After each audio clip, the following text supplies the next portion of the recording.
Good morning class 10. Welcome back. So we were in chapter number 8. Today we will discuss trigonometric identities. So I have a right angle triangle ABC which is right angle at B. Okay. I have considered this acute angle C as theta. Now in a right angle triangle we know that the Pythagoras theorem, square of the hypotenuse is always equal to sum of the squares of other two sides. So in this triangle, by Pythagoras theorem, AB square plus BC square is equal to AC square. Consider it as first equation. Now in this equation, we have three quantities, AB square, BC square and AC square. So let's start how to get the identities. Let's see. Divide LHS and RHS by AC square. In equation 1, I divide LHS and RHS by AC square. So AB square plus BC square upon AC square equal to AC square upon AC square. Now I can split this. This becomes AB square upon AC square plus BC square upon AC square equal to AC square upon AC square will be 1. This can be written as AB upon AC whole square plus BC upon AC whole square equal to 1. So in this triangle, AB upon AC, for this angle theta, AB is perpendicular and AC is the hypotenuse. So AB upon AC will be sin theta, and for this angle theta, BC is the base. BC upon AC, base upon hypotenuse will be cos theta. So AB upon AC is sin theta whole square. BC upon AC is cos theta whole square equal to 1.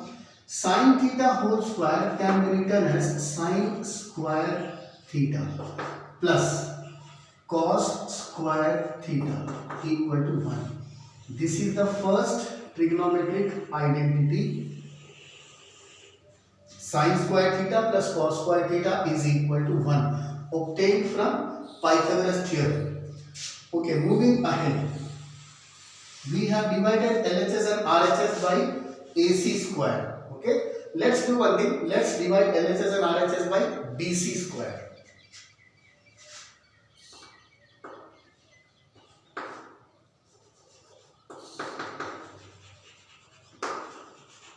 From equation 1, AB square plus BC square upon BC square equal to AC square upon BC square. I can split this.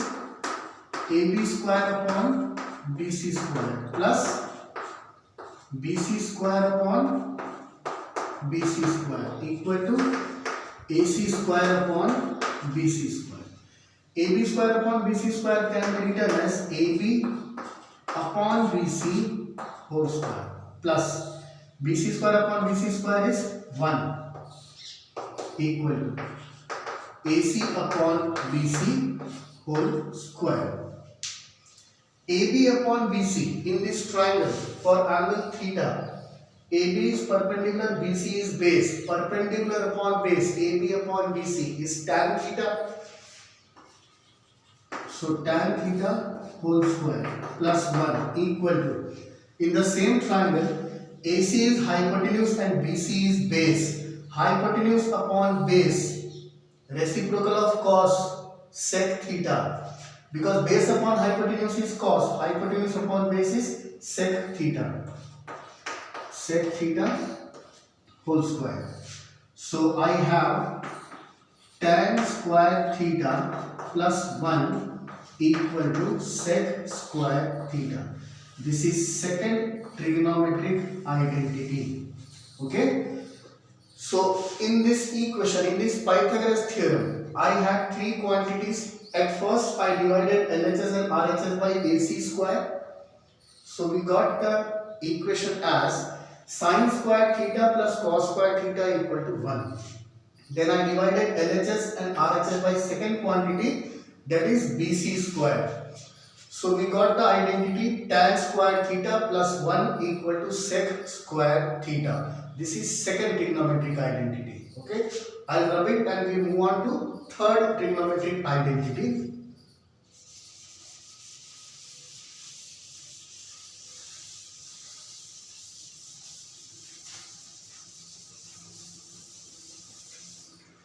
So now we are left with dividing by AB square, divide LHS and RHS by AB square.